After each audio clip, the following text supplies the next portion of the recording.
কুয়েটের academic কার্যক্রম 28 ফেব্রুয়ারি পর্যন্ত স্থগিত। রাজনীতি বন্ধের সিদ্ধান্ত। জরুরি সভায় বহাল। 465 জনকে আসামি করে মামলা। হামলায় জড়িতদের চিহ্নিত করে বিচার দাবি ছাত্রদল সভাপতি। চাপাতি অস্ত্রের রাজনীতি আর চলবে না বলেন নাগরিক কমিটির আহ্বায়ক। বইয়ে জমেছে ধুলো, নেই কোনো স্মৃতিচিহ্ন। অবহেলায় ভাষা শহীদ সালাম গ্রন্থাগার ও স্মৃতি জাদুঘর। হতাশ দর্শনার্থীরা। নতুন বই আসলে মানুষ আসতো, মানুষের সমাগম হইতো এখানে সালাম গ্রন্থাগারে। এখন পুরাতন বই 18 সাল বই দিচ্ছে, এখন আর আসবে কি মানুষ? সবসময় মানুষের আনাগোনা বা জনবান্ধব হবে এরকম কোনো উদ্যোগ এখানে দৃশ্যমান করলে মানুষ এখানে আসবে। মায়ের ভাষা হারাতে বসেছেন মৌলভীবাজারের বিভিন্ন ক্ষুদ্র গোষ্ঠীর মানুষেরা। সুযোগ না থাকায় কমেছে চর্চা। রক্ষায় চান সরকারি উদ্যোগ। রাজশাহীর বিএমডিএর পাতকুয়া এখন কৃষকের গলার কাঁটা। 80 কোটির প্রকল্পের হাল হকিকতে জানে না খোঁজ কর্তৃপক্ষ। অপেক্ষা প্রতিবেদনের। কুষ্টিয়ায় দুর্ঘটনায় 1 মাসে ঝরেছে 26 প্রাণ। অবৈধ যানে দৌড়াতে প্রাণহানির অভিযোগ। নিয়মিত অভিযানের দাবি কর্তৃপক্ষের। এবং পর্দা উঠল চ্যাম্পিয়ন্স ট্রফির উদ্বোধনী ম্যাচে। পাকিস্তানকে 60 রানে হারালো নিউজিল্যান্ড। আজ ভারতের মুখোমুখি বাংলাদেশ।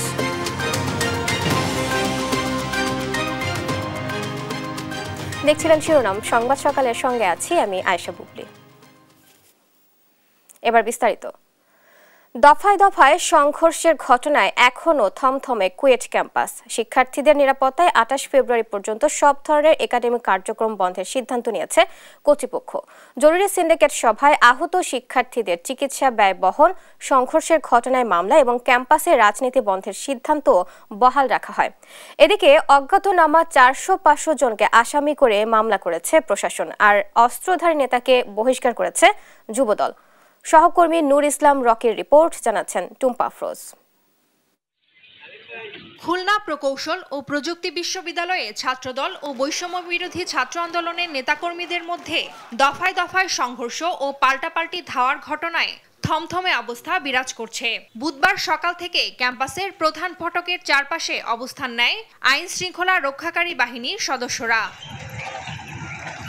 হামলার ঘটনায় কুয়েটে উপাচার্যের পদত্যাগ, ছাত্র রাজনীতি নিষিদ্ধ, হামলাকারীদের শাস্তি সহ 6 দফা দাবি না মানা পর্যন্ত ক্লাস পরীক্ষা বর্জনের ঘোষণা দিয়েছে শিক্ষার্থীরা। বেলা 1টার দিকে বিক্ষোভের এক পর্যায়ে প্রশাসনিক ভবনে তালা ঝুলিয়ে দেয় তারা। কুয়েটের সাথে সংযুক্ত থাকা অবস্থায় কুয়েটের ভেতরে এবং বাহিরে কোনো প্রকার রাজনীতির সাথে প্রত্যক্ষ বা পরোক্ষভাবে জড়িত থাকতে পারবে না। 5 দফা দাবি না মানা পর্যন্ত মানববন্ধন চলবে। যদি তারা মেনে না নেয় তখন আমরা পরবর্তী কর্মসূচি ঘোষণা করব। পরিস্থিতি নিয়ন্ত্রণে জরুরি সিন্ডিকেট সভা করেছে কুয়েট প্রশাসন। এতে নিরাপত্তার স্বার্থে 28 ফেব্রুয়ারি পর্যন্ত একাডেমিক কার্যক্রম বন্ধ, আহত শিক্ষার্থীদের চিকিৎসা ব্যয় বহন, সংঘর্ষের ঘটনায় মামলা এবং ক্যাম্পাসে রাজনীতি বন্ধের সিদ্ধান্তও বহাল রাখা হয়। এদিকে মঙ্গলবারের সংঘর্ষের সময় রামদাহাতে দাঁড়িয়ে থাকা যুবদল নেতা মাহবুবুর রহমানকে বহিষ্কার করেছে কেন্দ্রীয় কমিটি। সংঘর্ষের ঘটনায় নিরাপত্তা জোরদারের পাশাপাশি 5 জনকে আটকের কথা জানায় পুলিশ। গতকালকে যে সংঘর্ষ হয়েছিল তারপরে পুরো এলাকায় একটা থমথমে পরিস্থিতি ছিল।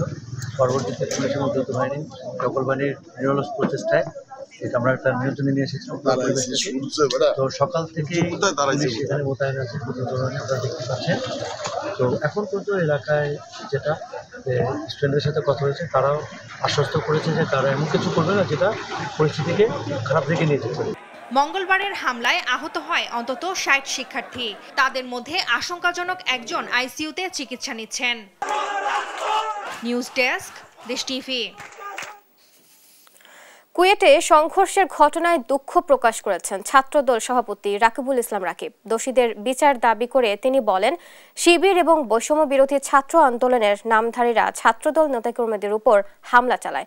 বুধবার বিকেলে টিএসসিতে এক সংবাদ সম্মেলনে হামলায় ছাত্রদল জড়িত নয় বলেও দাবি করেন নেতারা। আলী আক্কাস আকাশের প্রতিবেদন। গেল মঙ্গলবার খুলনা প্রকৌশল বিশ্ববিদ্যালয়ে বৈষম্য বিরোধী ছাত্র আন্দোলনের সঙ্গে ছাত্রদল নেতাকর্মীদের সংঘর্ষ হয়। এতে উত্তপ্ত হয়ে ওঠে বিভিন্ন ক্যাম্পাস।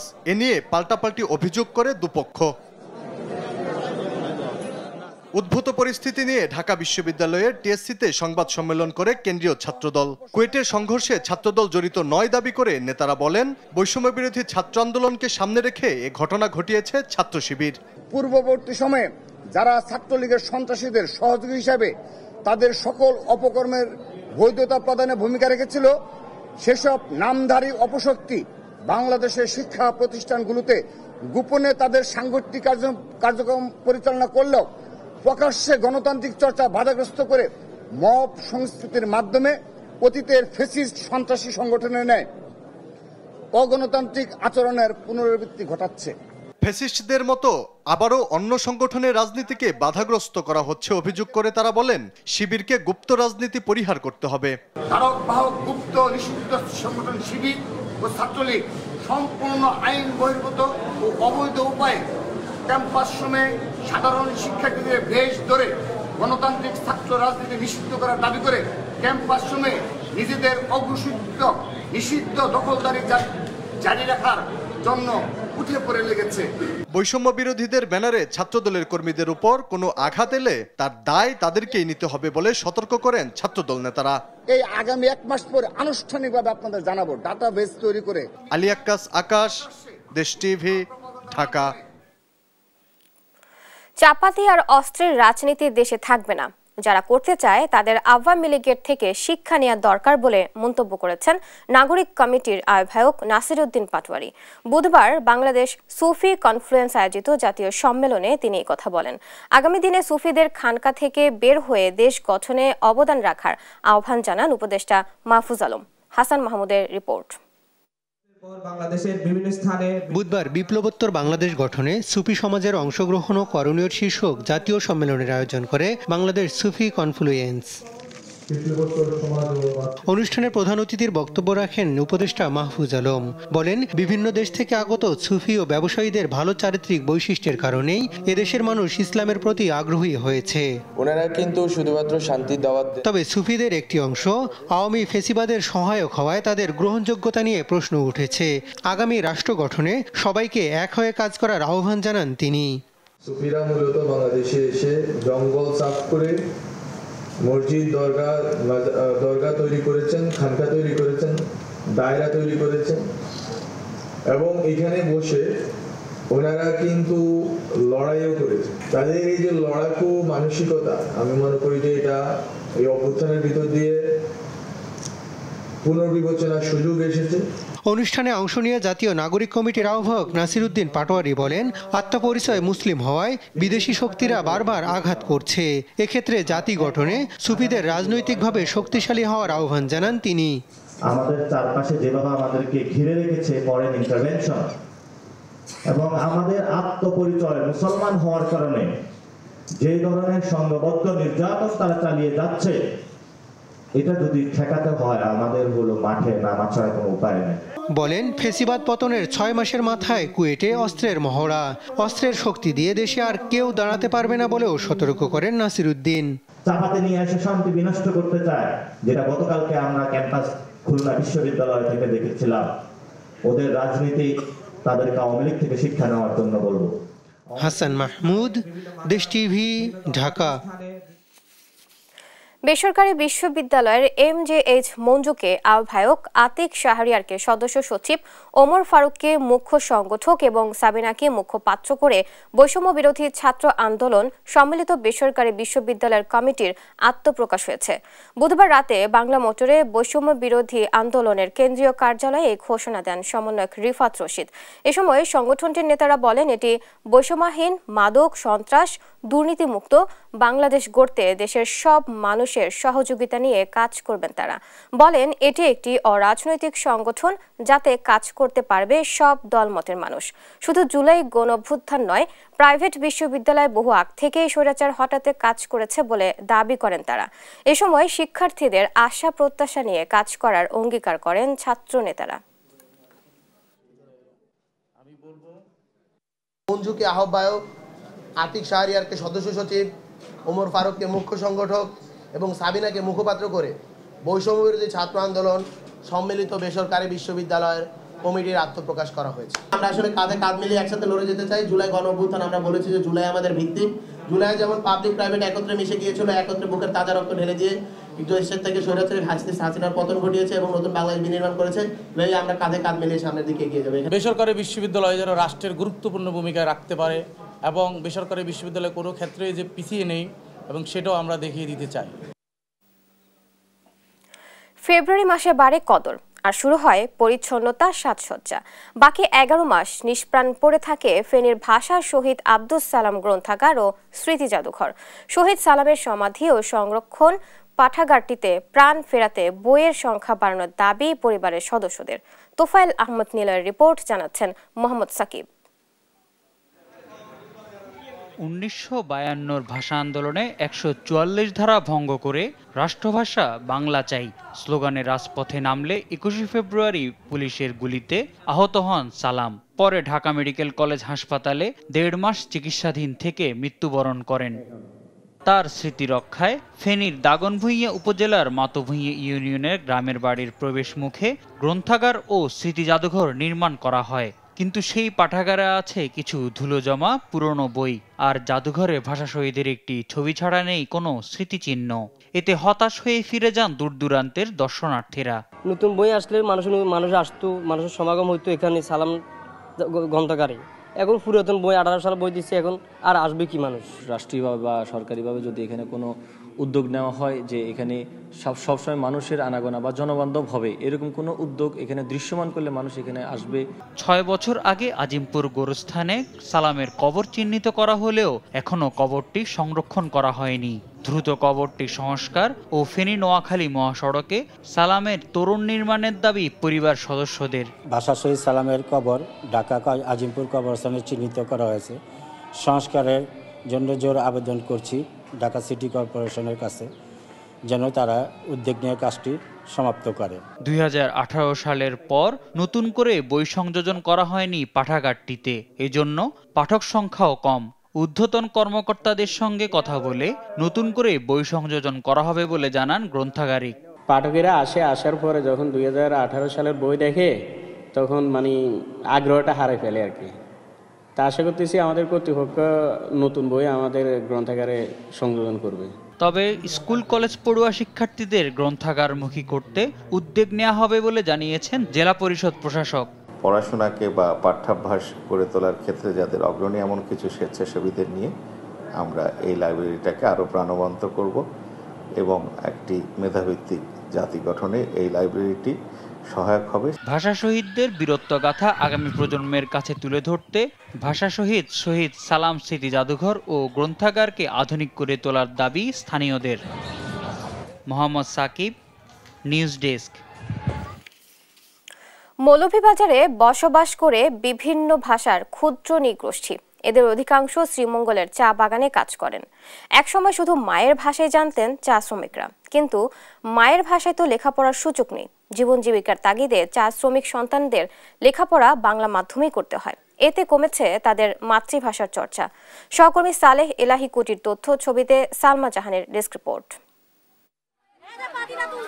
চায়ের রাজ্য খ্যাত মৌলভীবাজার জেলা শুধু প্রকৃতির সৌন্দর্যে ভরপুর নয়, জীবনধারার বৈচিত্র্যের জন্য স্বতন্ত্র এই জেলা। এ জেলায় মুন্ডা, সাঁওতাল, গুড়াও, তাঁতি, মাঝি, রাজবংশী, মোদক ও ভূমিজ সহ অনেকগুলো নৃগোষ্ঠীর মানুষের বসবাস। এইসব জাতিগোষ্ঠীর জীবনাচার, ভাষা ও সংস্কৃতিও আলাদা। দারিদ্রতা এবং বিভিন্ন চা বাগানে বিচ্ছিন্নভাবে বসবাসের কারণে আত্মপরিচয় হারাতে বসেছে এসব মানুষ। তাদের পরিচয় এখন কেবলই যেন চা শ্রমিক। বর্তমান প্রজন্ম ভুলতে বসেছে নিজেদের স্বাতন্ত্র্য।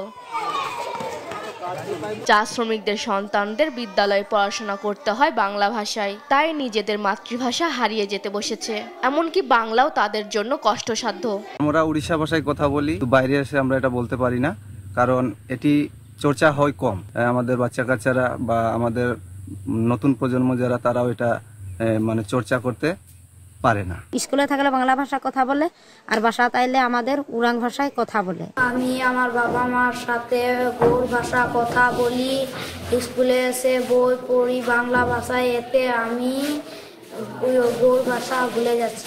এখানে আমরা তাদের নিজস্ব ভাষায় বই না থাকায় বাংলা ভাষায় পড়াশোনা করাইতে হয়, কিন্তু এতে ওদের আয়ত্ত করতে একটু সময় লাগে, কষ্ট হয়।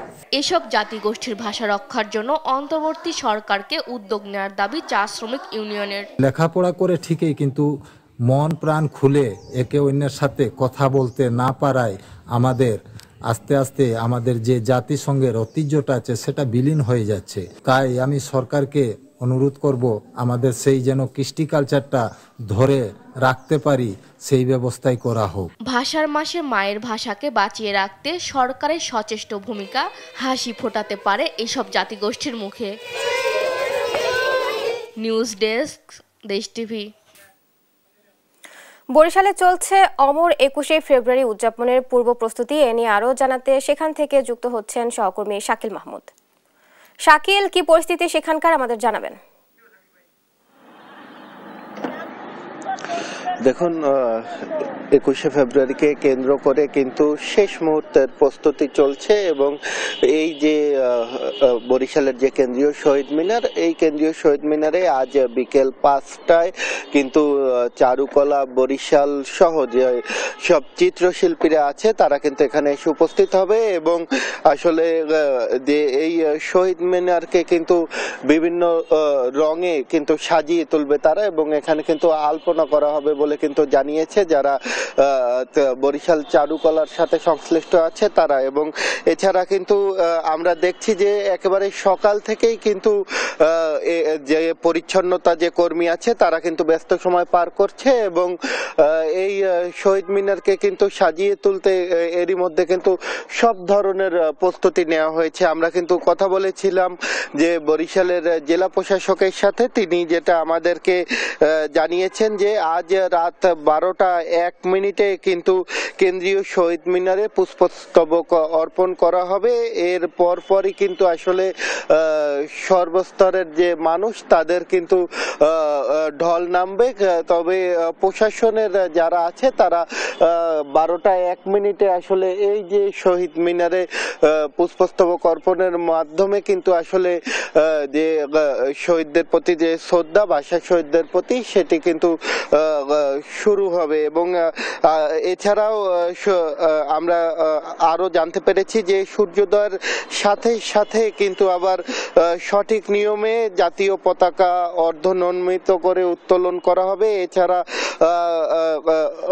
একেবারে সকাল থেকে কিন্তু বিভিন্ন প্রতিষ্ঠানে এর যারা আছে তারা কিন্তু আসলে এই কেন্দ্রীয় শহীদ মিনারে তারা আগমন করবে এবং পুষ্পস্তবক অর্পণ করবে এবং সব ধরনের কিন্তু এরই মধ্যে আসলে প্রস্তুতি প্রায় শেষ পর্যায়ে। এবং এবং এই জেলা প্রশাসক যেটি জানিয়েছে, বরিশালে আসলে সব ধরনের প্রস্তুতি কিন্তু তারা এরই মধ্যে নিয়েছে। এর পাশাপাশি প্রশাসনের যারা আছে তারা কিন্তু আমরা দেখছি যে কিছুক্ষণ পর পরে আসলে তারা টহল দিচ্ছে এবং আসলে যাতে এই অমর 21শে ফেব্রুয়ারির যে আয়োজন সেটি যেন নির্বিঘ্নে হয় সে কারণে কিন্তু প্রশাসনও কিন্তু আসলে সব ধরনের ব্যবস্থা নিয়েছে। তো বরিশাল থেকে এতটুকুই ছিল আমার কাছ থাকা সব শেষ।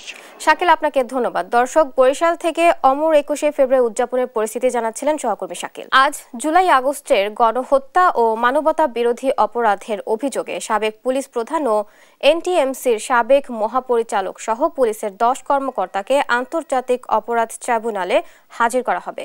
তারা হলেন সাবেক পুলিশ প্রধান চৌধুরী আব্দুল্লাহ আল মামুন, এনটিএমসির সাবেক মহাপরিচালক মেজর জেনারেল অবসরপ্রাপ্ত জিয়াউল আহসান, ঢাকা জেলার সাবেক পুলিশ সুপার মোহাম্মদ আব্দুল্লাহ আল কাফি, মিরপুর ডিএমপির সাবেক ডিসি মোহাম্মদ জসিমউদ্দিন মোল্লা, ঢাকার সাবেক অতিরিক্ত পুলিশ সুপার মোহাম্মদ শাহিদুল ইসলাম, যাত্রাবাড়ি থানার সাবেক ওসি আবুল হাসান, গুলশান থানার সাবেক ওসি মাজহারুল হক, ঢাকা উত্তর ডিবির সাবেক পরিদর্শক মোহাম্মদ আরাফাত হোসেন, সাবেক police super SP Mohiuddin Faruqi এবং বরিশাল রেঞ্জের সাবেক অতিরিক্ত পুলিশ সুপার আলেপুদ্দিন।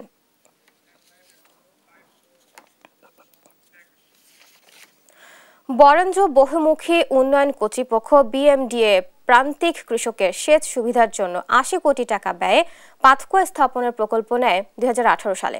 2021 সালে সেগুলো স্থাপনের কাজ শেষ হয়, কিন্তু 3 বছর না যেতেই সেগুলো আর কৃষকের কাজে আসছে না। পাতকুয়াগুলোর হাল জানতে কমিটিও করেছে কর্তৃপক্ষ। নওগাঁ ও চাঁপাইনবাবগঞ্জের সহকর্মীদের নিয়ে কাজী শাহিদের প্রতিবেদন। জলাবদ্ধতা নিরসন এবং ভূপরিস্থ পানির প্রাপ্যতা বৃদ্ধির মাধ্যমে সেচ সুবিধার সম্প্রসারণে 2018 সালে প্রকল্প হাতে নেয় বরেন্দ্র বহুমুখী উন্নয়ন কর্তৃপক্ষ। প্রকল্পের আওতায় রাজশাহী ও চাঁপাইনবাবগঞ্জের 3টি করে এবং নওগাঁর 6টি উপজেলায় পাতকুয়া বসানো হয়। কথা ছিল সৌরবিদ্যুতের মাধ্যমে এই পাতকুয়া সেচ সুবিধা নিশ্চিত করবে, কিন্তু 80 কোটি টাকার এই প্রকল্প এখন কোনো কাজেই আসছে না। 3 থেকে 4 বছর বা 5 বছর যেতে না যেতেই বন্ধ হয়ে যায় এবং যার কারণে আমাদের এখানে 10 থেকে 15 বিঘা জমি এখন পড়ে আছে। সুইচ দিলেও পানি ওঠে না, মানে এমন একটা সমস্যা, মানে খুব সমস্যা আমাদের। এই যে সোলার করেছে 1 কোটি টাকা খরচ করে, সোলারে তো আপনার পানিটা খাওয়াটাই পাচ্ছি না সময় মতন, তারপর তো আপনার করে দিচ্ছে না। এই টাকাতে যদি দ্বীপ বসাতে তো অনেকগুলো জমি আবাদ হতো। আর আমাদের এখানে এই এলাকাতে মানে খুব দূর চলছে, একবারে কিছু ফসল পানি আমরা করতে পারছি না। অনেক জায়গায় পাতকুয়া নষ্ট হয়ে পড়ে আছে। 2021 সালের জুন মাসে প্রকল্পের মেয়াদ শেষ হয়, তার আগেই কার্যকারিতা হারায় বেশিরভাগ পাতকুয়া। কর্তৃপক্ষকে জানালেও মেরামতে নেওয়া হয়নি উদ্যোগ। এই পাতকুয়াতে যথেষ্ট পরিমাণ পানি উঠছে না, সেই জন্য ধান মানে চারা কিছু বড় হয়ে আবার মারা যাচ্ছে। অতি তাড়াতাড়ি ঠিক করতে হবে, কৃষকেরা পানি নেবে, সেচ দিবে, এটা গুরুত্ব দেয় না। 1 বছর ভালোই ছিল, চলার পর থেকে এটা নষ্ট ওটা নষ্ট, অবশ্যই ঠিক করতে দিলে ঠিকও করে দেয় না। পরিকল্পনাহীন পাতকুয়াগুলোর বর্তমান হাল জানতে ইতোমধ্যে কমিটি করা হয়েছে জানিয়ে বিএমডিএ চেয়ারম্যান বলেন, প্রতিবেদন পেলে নেওয়া হবে পরবর্তী ব্যবস্থা। একটা কমিটি করে দেওয়া হচ্ছে, দুটো কাজে উঠালা দেখে তারপর এসব পাতকুয়ার মাধ্যমে 1457 হেক্টর জমি আবাদি করার কথা কাগজে কলমে থাকলেও বাস্তবে এর দেখা মেলেনি। স্থানীয়দের দাবি, নির্মাণের 1 বছর পার হতেই পাতকুয়ার বেশিরভাগ অকেজো হয়ে পড়ে, যা এখন কৃষকের গলার কাটা। কাজী শাহেদ, দেশ টিভি, রাজশাহী। কুষ্টিয়ায় সড়ক দুর্ঘটনায় 1 মাসে প্রাণ গেছে 26 জনের, আতঙ্কিত জেলাবাসী। মৃত্যুপরিতে পরিণত হয়েছে কুষ্টিয়ার সড়ক মহাসড়কগুলো। অবৈধ যানে দৌড়াতে প্রতিনিয়তই ঘটছে ছোট বড় দুর্ঘটনা, ঘটছে প্রাণহানির মতো ঘটনাও। গত 1 মাসে জেলায় সড়ক দুর্ঘটনায় মৃত্যু হয়েছে স্কুল শিক্ষার্থী সহ 26 জনের। প্রশাসনের ভূমিকাকে দুষছেন নিরাপদ সড়ক চাই আন্দোলনের নেতাকর্মীরা। রোধে অবৈধ যানের বিরুদ্ধে নিয়মিতই অভিযান চালানোর দাবি কর্তৃপক্ষের। ইরফান রানার ক্যামেরায় কুষ্টিয়া থেকে নাহিদ হাসান তিতাসের রিপোর্ট। কুষ্টিয়ার সড়ক মহাসড়কগুলোতে দুর্ঘটনার এমন দৃশ্য এখন নিত্যদিনের ব্যাপার হয়ে দাঁড়িয়েছে। প্রতিনিয়তই ঘটছে ছোট বড় দুর্ঘটনা, ঘটছে প্রাণহানির মতো ঘটনাও। গত 1 সপ্তাহে জেলায় সড়ক দুর্ঘটনায় স্কুল শিক্ষার্থী ইব্রাহিম হোসেন ও সাকিম হোসেন সহ নিহত হয়েছে 7 জন। হাসপাতাল ও পুলিশের তথ্য মতে গত 30 দিনে জেলায় 100টির অধিক সড়ক দুর্ঘটনায় প্রাণ গেছে 26 জনের, আর আহত হয়েছে 100 জনেরও অধিক। ফলে মৃত্যুপুরীতে পরিণত হয়েছে জেলার সড়ক মহাসড়কগুলো, জানিয়ে আতঙ্কিত জেলাবাসী। প্রায় 190 কিলোমিটার স্পিডে তারা মূলত রোডে চলাচল করছে, যা আমাদের জন্য অত্যন্ত ঝুঁকিপূর্ণ। আমরা তো নিজেই বেরোতে ভয় পাই যে কখন আমার গাড় পারে চাপিয়ে উঠলো। এমন কোনো দিন নাই যে কুষ্টিয়ায় কেউ আহত হচ্ছে বা নিহত হচ্ছে না। নিরাপদ সড়ক চাই আন্দোলনের নেতাকর্মীরা বলছেন, অবৈধ যানের দৌরাত্ম্যের কারণেই উদ্বেগজনক হারে বাড়ছে সড়কে প্রাণহানির মতো ঘটনা। এর জন্য প্রশাসনের নিষ্ক্রিয় ভূমিকাকেই দুষছেন তারা। নিষেধাজ্ঞা অমান্য করে সড়কে কিন্তু এই অবৈধ যানগুলো চলাচল করছে, পুলিশ কিন্তু পুলিশের চোখের সামনেই। কুষ্টিয়া জেলা প্রশাসকের কার্যালয়ে প্রস্তাব তুলেছি, সবাই সম্মতিতে গৃহীত হয়, কিন্তু জেলা সভাকক্ষের কার্যালয় থেকে যায়। তবে হাইওয়ে পুলিশ বলছে, সড়কে দুর্ঘটনা রোধে অবৈধ যানের বিরুদ্ধে নিয়মিতই অভিযান পরিচালনা করছেন তারা, দিচ্ছেন মামলাও। পুরোপুরি নির্মূল করতে না পারলেও আমাদের সর্বাত্মক চেষ্টা অব্যাহত আছে যাতে সড়কে ফিটনেসবিহীন যান চলাচল করতে না পারে। প্রতিদিনই এই অবৈধ যানের বিরুদ্ধে নিয়মিত মামলা দায়ের সহ আইনি প্রক্রিয়া গ্রহণ করছি। সড়ক মহাসড়কগুলোতে অবৈধ যান বন্ধ করতে পারলেই কমবে দুর্ঘটনা সহ প্রাণহানির মতো ঘটনা। তাই এসব অবৈধ যান বন্ধে প্রশাসনকে আরও কঠোর হওয়ার তাগিদ সাধারণ মানুষের। নাহিদ হাসান তিতাস, দেশ টিভি, কুষ্টিয়া।